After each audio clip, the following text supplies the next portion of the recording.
लेकिन मौलाना मेरे को समझ में नहीं आता, मैं क्यों सबको कहता हूँ कि नमाज़ पढ़ो? क्या आपको मालूम नहीं है नमाज फ़र्ज़ है? मैं क्यों बोल रहा हूँ? पागल हूँ मैं? भाई मैं बावला हूँ? मौलाना रूमी ने बहुत अच्छी बात लिखी है। मौलाना रूमी है ना, बहुत बड़े अल्लाह के वली है, बहुत अच्छी बात लिखी है। एक मर्द था, बोलो एक 17-18 साल का मर्द होगा। मौलाना रूमी लिखते, बहुत बड़े अल्लाह के वली, लेकिन हमको समझाने के वास्ते बहुत प्यारी बात लिखी। लिखा एक मर्द था, लेकिन उसकी एक आदत थी, हमेशा औरतों में ही बैठता था। किस में बैठता था? अब जाहिर बात है, एक आदमी 17-18 साल का हो गया लेकिन औरतों में बैठता है, तो बात कैसा करेगा? औरतों की तरह चलेगा। कैसा? औरतों की तरह। हाँ, खाना वाना खाएगा औरतों की तरह। तो मौलाना रूमी कहते वो 18 साल का 19 साल का मर्द था, लेकिन बस पूरा दिन औरतों के साथ रहे हुए, तो औरतों की तरह। अब एक मर्तबा ऐसा हुआ कि वो बैठा था और औरतें भी बैठी थी, और घर में सांप आ गया। वो घर में क्या आ गया? अब औरतें घबराई, औरतों ने जोर से चिल्लाना शुरू किया, घर में सांप आया, अरे कोई बाहर मर्द हो तो अंदर आओ, अरे कोई बाहर मर्द हो अंदर आओ, आके सांप को मारो। ये भी चिल्लाता है, बाहर कोई मर्द हो तो अंदर आओ। ये भी चिल्लाता है, बाहर कोई मर्द हो तो अंदर आओ। किसी ने बोची पे जोर से मारा, कहा नालायक तू मर्द है।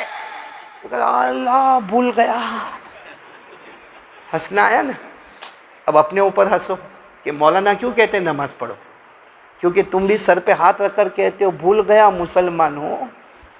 वरना इस्लाम है तो नमाज है, नमाज है तो ईमान है, नमाज नहीं तो ईमान भी नहीं है। अरे बोलो नमाज नहीं तो? जो नमाज में आता है, सुनना, जो नमाज में आता है, मगर हर नमाज में लेट होता है, हर नमाज में लेट होता है। जब देखो 1 रकात गई, 2 रकात गई, 4 रकात गई, कभी मस्जिद में नहीं, यानी नमाज में टाल मटोल करता है। अल्लाह फरमाते कहीं मुनाफिक तो नहीं हो गया? यानी दिल से ईमान निकल गया, खाली ज़बान पर ईमान। अल्लाह ने फरमाया व इज़ा क़ामू इलस्सलाति क़ामू कुसाला युराऊना अन्नास व ला यज़कुरूना अल्लाह इल्ला क़लीला मुज़ब्ज़बीना बैना ज़ालिक ला इलाहा उलाई व ला इलाहा उला। जो नमाज में टाल मटोल करे, पढ़ता है मगर थोड़ा ऊपर नीचे होता है, मुनाफिक होने का डर है, तो जो 15-15 दिन से फजर पढ़ा ही नहीं, ये तो वो आदमी से भी गया जो भूल गया था मैं मर्द हूँ। ये तो भूल गया कि मैं मुसलमान हूँ। घर में कुरान है और फजर की नमाज नहीं, नाम मुसलमानों का है और नमाज नहीं। मेरे दोस्तों, बाप नमाज पढ़ने जा रहा है, बेटा नहीं। माँ घर में नमाज पढ़ रही है और बेटा नहीं। तो ये तो उससे भी गया गुजरा है कि जिसको एहसास हुआ कि मैं मर्द हूँ, इसको तो एहसास ही नहीं होता कि मैं मुसलमान हूँ। मेरी बात समझ में आ रही है आप लोगों को? तो आज से कोई जमात वाले को आके ये बोलना सायन में नहीं पड़े कि मैं मुसलमान, कि नमाज पढ़ो। कह देने का मौलाना काय को नमाज की बातें करते हो, हम सब नमाजी है, आपको बात करने की क्या ज़रूरत है? मैं ज़ाम्बिया में था, ज़ाम्बिया नाम सुना है? तो मैंने 4-5 दिन का प्रोग्राम था। तो चौथे दिन मेरी एक आदत है कि हर बयान में दाढ़ी। अब चौथे दिन में गया तो एक मौलाना मेरे पास आए, कहा मौलाना 3 दिन से दाढ़ी पर बयान करते हो, अक्सर साथियों ने दाढ़ी रखने की नीयत कर ली है, अब दाढ़ी पे बयान मत करना।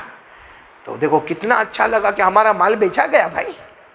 अब अगर मैं दाढ़ी पर एक बयान करता तो मेरे को खड़े होके कहता मौलाना है सब दाढ़ी वाले हैं, अब क्या करें, दाढ़ी की जगह दाढ़ा रखे। तो अगर यहाँ भी ऐसा हो जाए कि मैं बयान करने और मेरे को सायन वाले बोले मौलाना देखो तुम नमाज पे आज मत बोलना क्योंकि हमारा पूरा मेला नमाजी हो गया है, करोगे ऐसा इंशाअल्लाह? नहीं बोलो ना, करोगे नहीं इंशाअल्लाह? मेरे को बराबर याद है, मैं इससे पहले मौलाना सायन में आया था, मैंने एक फ़तवा दिया था और वो फ़तवा आज भी है। इमाम अबू हनीफ़ा का फ़तवा है, यानी हमारे इमाम का फ़तवा है कि अगर कोई नमाज ना पढ़े तो इतना मारो कि उसके बदन से खून निकले। तो अगर ये काम हम इमाम साहब को दे देवे तो यहाँ सायन वाला तो बर्दाश्त ही नहीं करे, बोले इमाम साहब छुट्टी करो, ये मारने धारने वाली बात काहे की। लेकिन दुनिया में मार नहीं पड़ेगी तो वहाँ तो पड़ेगी। अब वहाँ अभी तो जहन्नम तो आई नहीं है, ये तो कयामत का मैदान आया और जहन्नम का लोहा लगा दिया गया।